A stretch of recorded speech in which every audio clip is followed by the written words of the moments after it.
Welcome to Extraterrestrial Reality. There was some footage released on Twitter this week by a person named Anonymous Shadow. This is somebody I follow on Twitter. This person constantly has really good video and film and pictures of UFOs. Some of it could be fake sometimes, he's not sure. But there was something that he released this week. And this was pretty amazing stuff, actually. And it may actually be actual footage of a UFO, a flying saucer, crashing. Now, for people who listen to the podcast, I will leave a link to the video version of this podcast, as well as a link to the Twitter page where I found this, where it was posted by Anonymous Shadow. And you can see it for yourself. It's hard to tell if it was used, if film was used to make this, or if it was filmed with video. It does look aged. It looks old, and it does look like it happened in Mexico because there's a mountain in the background where you can see this flying saucer crashing. That matches up with the same mountain where apparently a UFO crashed back in July of 1977.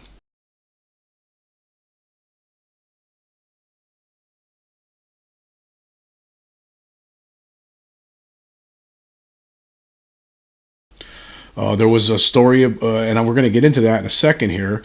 But this footage is pretty amazing stuff. I mean, it seems like it was filmed from a plane, or maybe a jet. I'm not sure, but maybe a helicopter. But it sounds like you could hear a motor running, and where this was filmed, from where this was filmed, and then you could see and hear like the crash in the background, or in the foreground, I should say.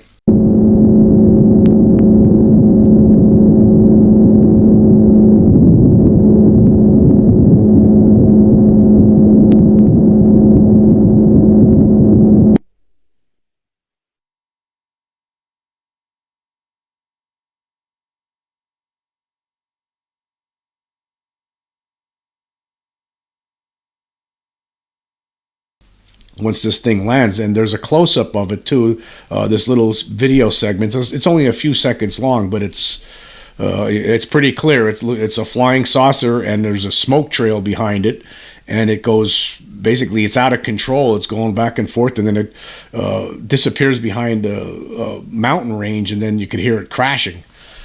Whether it was shot at, or somebody shot it down, or there was some other issue, but who knows.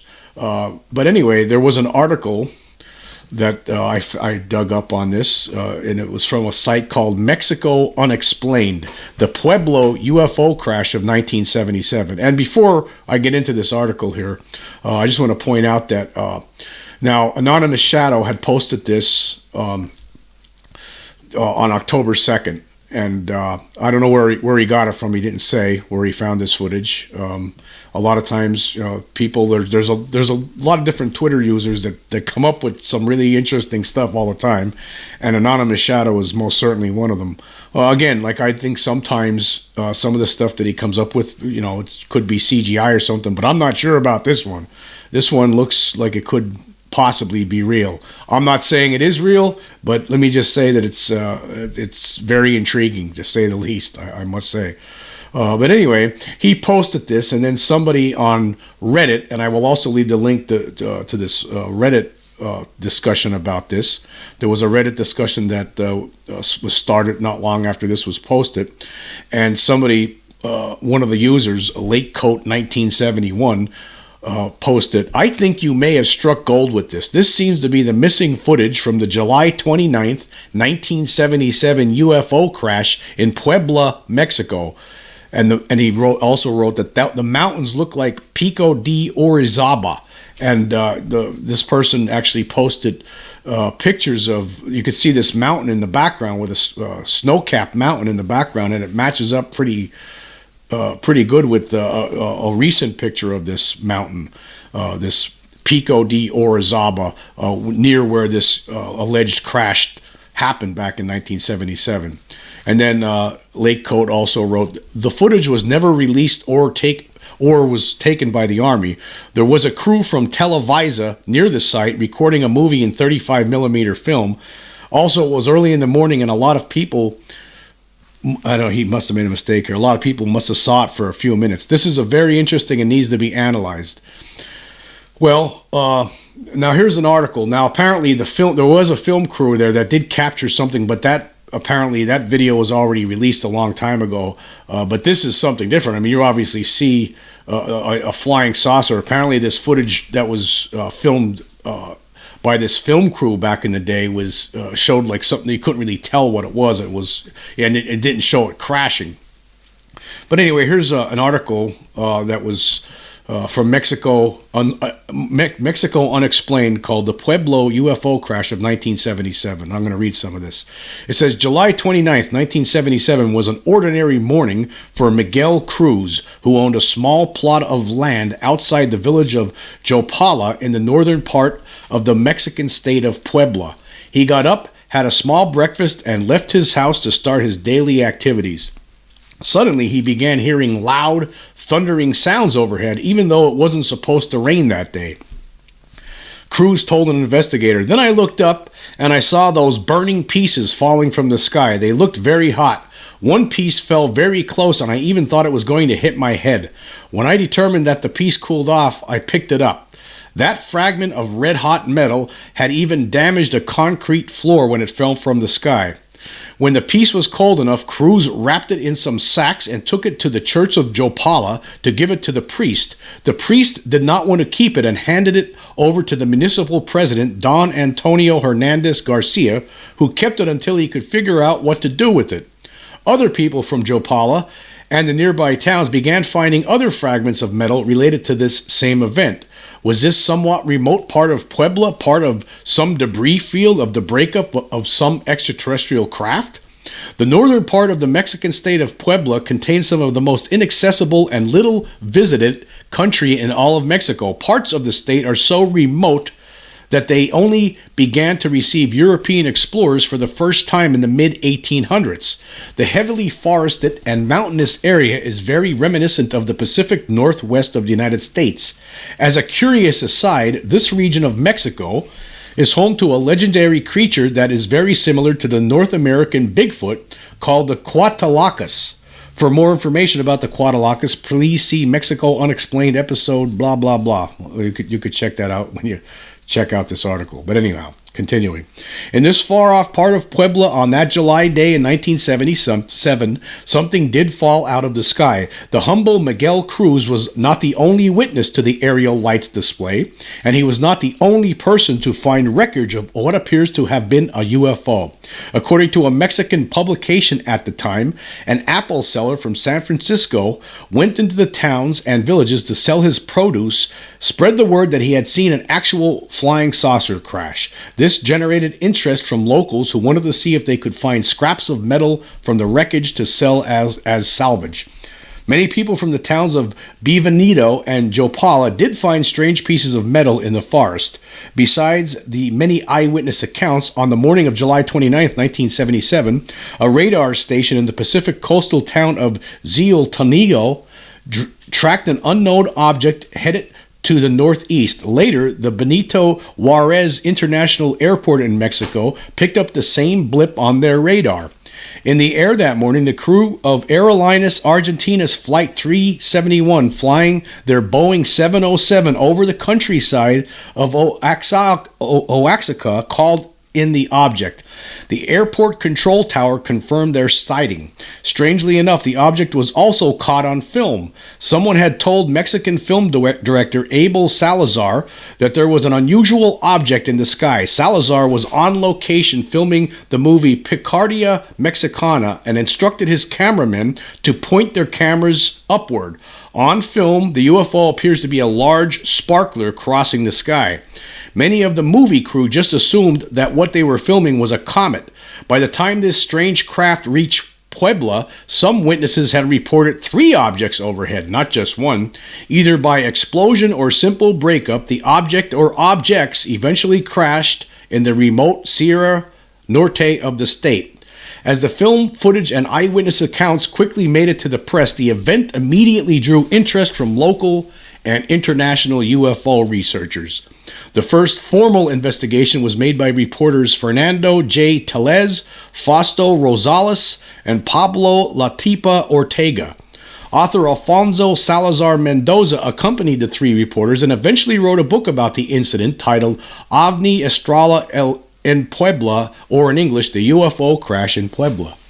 Over the course of a few months, the investigators made 13 expeditions to different points in what they called Zone A and Zone B. Zone A included sites originally visited by the curious, reporters, and UFO seekers such as Tatino, Libras, Zaragoza, and 4 other towns. Only 2 places made up Zone B, the town of Filomeno Mata in the state of Veracruz and Jopala, Puebla, the site where the first physical evidence of the UFO was found by Miguel Cruz. Alternate areas included the sites of, there was a bunch of other sites in here. We're going to move forward here. The team of reporters took one of the debris samples to a lab and did not inform the lab of the sample's origins. The metallurgists who tested the metal piece came up with some interesting findings. It was an extremely durable steel silicone chromium alloy that was very close to an alloy of Spanish origin used to manufacture high-resistance industrial springs. The metallurgists said it was the first time they had seen something like that in the form of a sheet. They called it a rare piece for a rare use. In late 1977, one keen researcher noted that on July 17, 1977, the Soviet Union launched the Cosmos G2G satellite from the Baikonur Cosmodrome in Kazakhstan. The third stage of the rocket that carried the satellite re-entered the Earth's atmosphere in July 29, 1977, the very day of the crash of the alleged Pueblo UFO. When asked by Mexican reporters, the Soviet embassy in Mexico City offered no comment about the incident, nor did they offer any specifics about their space program. The Mexican government did not formally investigate this case, at least publicly. The unsanctioned official story of what happened in the skies over Puebla on that July day were clean and simple. The fragments that fell to Earth were mere pieces of Soviet space hardware. It was all just space junk. Case closed. One of the stories from the locals, the reporters previously mentioned who conducted an extensive boots-on-the-ground investigation, did their best to talk to all the eyewitnesses. Many of the people of the remote Sierra Norte of Puebla are native speakers of Teutonic, so the investigators faced a bit of language barrier, with younger family members often called in to help with translation to Spanish. One eyewitness said he saw an actual flying saucer on the ground crashed in the forest. 3 small beings approximating the grays of UFO lore exited the wreckage, staggering and appearing disoriented before falling to the ground. An often repeated story in the mountains was that of a female American graduate student who was in the area doing field research when the UFO crashed near her. When the woman went to the craft, a group of small beings emerged, immobilized her, and took her aboard. In every version of the story, the woman's boyfriend was a United States Marine, but he was not with her. The investigators tried to track down this mysterious American grad student, but had no luck. A story in a French UFO magazine, which covered the events of Puebla, claimed the Mexican military, with the help of the Americans, created a restricted zone at the site of the debris field to gather up all the wreckage and to spirit away any bodies or survivors. The investigators could not confirm this with the locals or with the Mexican government. If there were bodies of aliens in crashed saucer wreckage, what happened to them? In one story told by the locals, the bodies were taken away by townsfolk and burned. In another story, a woman in a village claims she used the bright red blood of the dead extraterrestrials in the paints she used to decorate her pottery. In the most bizarre story of all, the aliens from the ship, who looked very human, survived the crash. Not only were they uninjured, the spacemen joined a soccer match in one of the local towns and used their mastery of anti-gravity techniques to do unimaginable things with a soccer ball to ensure a hearty victory for their team. It's unknown whether the people who were telling these stories were just repeating what they had heard, or if much of what was being said was lost in translation, or if the locals were just playing jokes on the investigators by making up tall tales. The alleged flying saucer crash at Puebla may be connected to a paranormal hotspot located about 50 miles south of the debris field. Laguna de Alchachica, situated on the borders of the states of Puebla and Veracruz, is a small, salty lake inside a collapsed volcanic cone. For years, people have seen UFOs enter and leave the lake, which is rumored to either be bottomless or to have a large subterranean tunnel that connects it with the Gulf of Mexico. Also, people have reported strange creatures in and around the lake, including the Telachana, a mermaid-like serpent woman, a legend that dates to before the arrival of the Spanish. Anyway, I'm not going to read the rest of this, but I will leave the link for you to check it out. However, I guess, I mean, this doesn't look like Russian space junk when you see this. When you look at this video, or when you look at this, it looks like a saucer. It looks saucer shaped, and it looks like it was. That doesn't look like it was. It looks like it was filmed from the air, and it sounds actually like it was filmed from the air because you could hear the hum of a motor, of an engine of some sort, and the shaky camera footage. I mean, it would make it seem like somebody was shooting this from a plane or something, or a helicopter maybe even. But this is very interesting. And it could be, I mean, wherever this anonymous shadow got this footage, who knows? But this possibly could be. If it's not the 1977 alleged UFO crash in Pueblo, Mexico, then maybe it's a different crash that happened there, because it looks like these mountains do line up. It looks like the same mountain peak in the background as in a recent image. But I guess the question is, where did this footage come from? I mean, that's a big question. I mean, how did this, or who was sitting on this for all these years?